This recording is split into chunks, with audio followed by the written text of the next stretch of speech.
The sharp cracks of gunfire ripped through the air inside the Rite Aid pharmacy on Tidewater Drive in Norfolk, Virginia. Shoppers froze in place, bags slipped from hands, and a child began crying near the entrance as terrified customers ducked behind shelves. It was August 16th, 2012, a sticky summer afternoon, and within seconds the ordinary sounds of a drugstore had turned into chaos.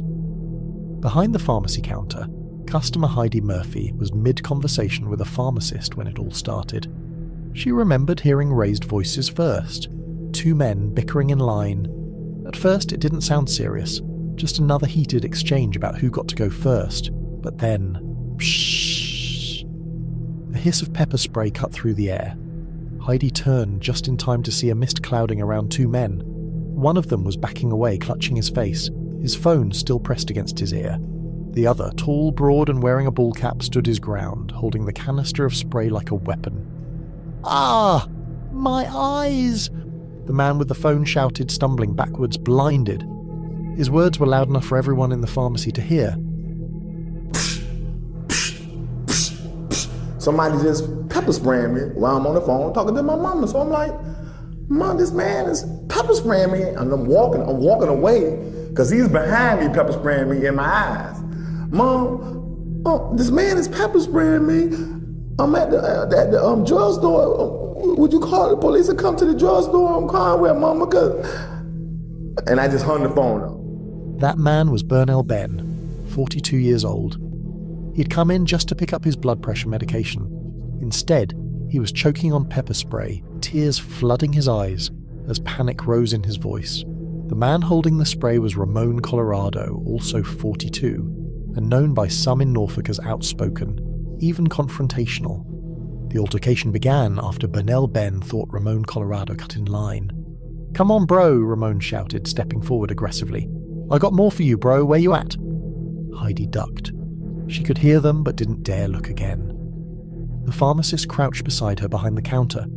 Customers near the aisle scrambled for cover, knocking bottles of shampoo and cough syrup to the floor.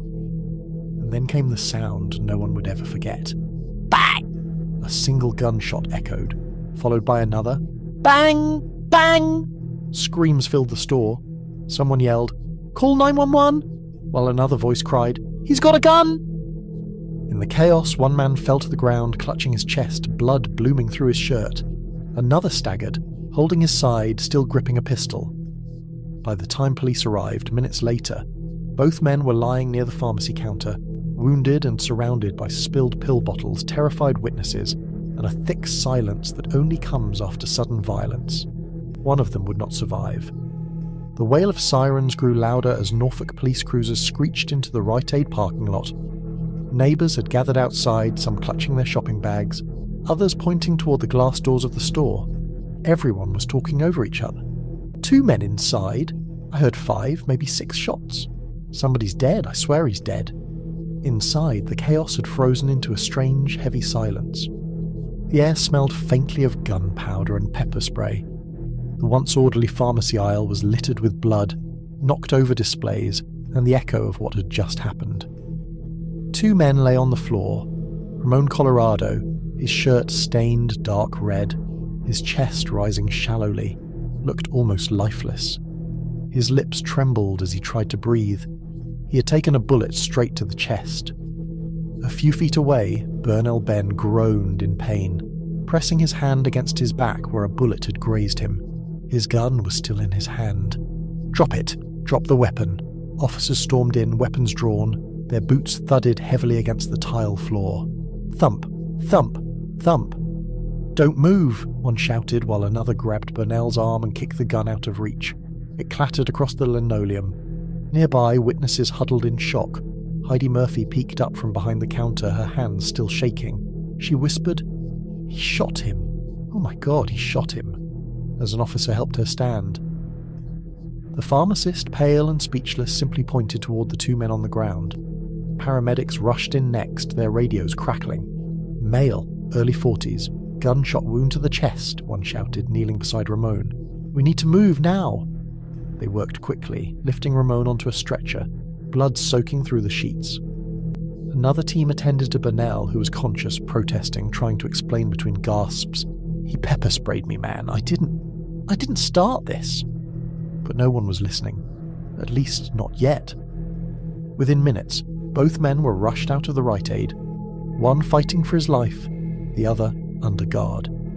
Outside, the small crowd watched as stretchers were wheeled past. Murmurs spread. Someone whispered, "That's Ramon. I know him. He used to be with the sheriff's office."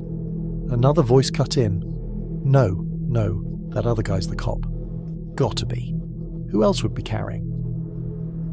But the truth was murky. Rumours swirled, stories clashed. All anyone knew for sure was this: a simple argument in line had ended in gunfire, blood and death. And the only clear witness to the whole thing? A single, silent eye in the sky. The security camera hanging above the pharmacy counter. The investigation quickly centred on the grainy security footage from above the pharmacy counter, the only impartial witness to what unfolded. The video showed Ramon stepping into line, Burnell on the phone, visibly irritated, pacing and gesturing. At one point, Burnell could be heard muttering angrily into his phone, though the tape itself carried no sound. Witnesses later recalled him swearing and complaining about being cut off. The footage captured Ramon gesturing toward the line, appearing calm, while Burnell grew agitated. Then came the crucial moment. Ramon lifted an object and sprayed a cloud of pepper spray toward Burnell's face. The tape caught Burnell stumbling back, wiping at his eyes, but what it missed was the instant when both men reached for their guns. Witnesses said they ducked the moment they saw Burnell draw his weapon. The camera, skipping frames, only caught the aftermath. Ramon retreating down the aisle, Burnell following, and then bang! Bang! Gunfire! Ramon collapsed by the counter with a wound to the chest.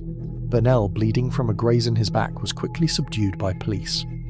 Prosecutors built their case on the argument that Burnell had become the aggressor once he pulled his gun, pointing out that he could have fled instead of pursuing Ramon. The defense, however, leaned heavily on Burnell's claim that he was blinded and terrified, that Ramon fired first, and that he had no choice but to defend himself. The jury watched the tape over and over, each side seeing something different.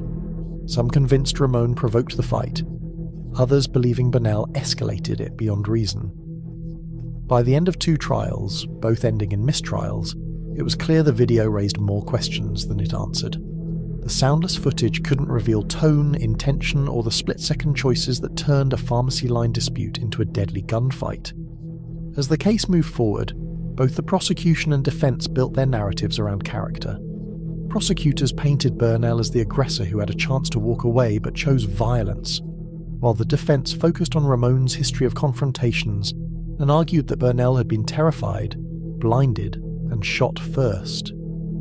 2 trials followed, each hinging on the same silent, grainy video. Jurors replayed it again and again. Some convinced Burnell fired in self-defense, others that he crossed the line by pursuing Ramon. Both trials ended in mistrials, the deadlock showing how divided the evidence left people. Finally, after the second mistrial, prosecutors made their decision. The charges would be dropped. Burnell walked free, shaken by the ordeal but no longer facing prison. My glory just go out to God, man, because it was like a storm, you know. I couldn't sleep, couldn't rest, but now it's over with. Man, I had the best night of sleep of my whole entire life, man. Ramon's family mourned the loss of a husband and father, believing justice was never served, while Burnell's side insisted he had only done what he had to do to survive. In the end, the pharmacy shooting remained a story without a clear resolution. 2 men walked into a drugstore that summer afternoon, but only one walked out, and the courts could never decide who bore the greater blame.